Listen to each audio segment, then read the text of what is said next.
Τι είναι αυτό? Ένα σφουργίτη.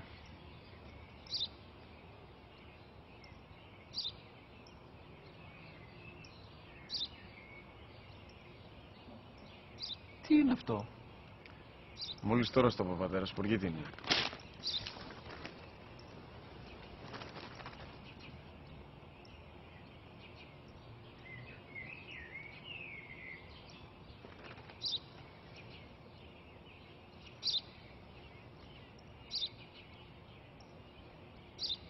Τι είναι αυτό?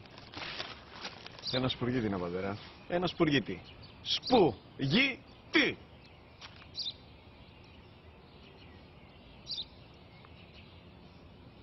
Τι είναι αυτό? Γιατί το κάνεις αυτό το πράγμα, μπορείς να μου πεις? Τόσες φορές σου είπα, είναι ένα σπουργίτη. Δεν το καταλαβαίνεις. Πού πας?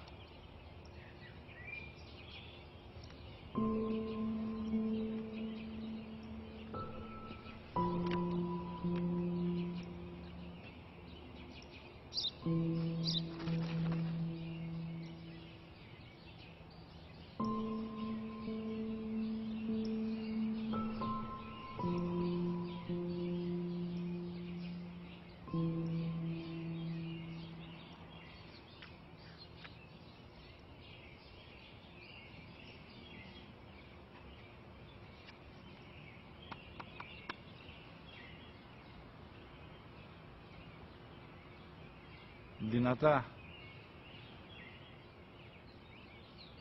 Σήμερα ο μικρός μου γιος που πριν λίγες μέρες έκλεισε τα 3 καθόταν μαζί μου έξω στο πάρκο όταν ένα σπουργίτη ήρθε και κάθισε απέναντί μας. Ο γιος μου με ρώτησε 21 φορές τι ήταν αυτό και του απάντησα και τις 21 φορές ότι ήταν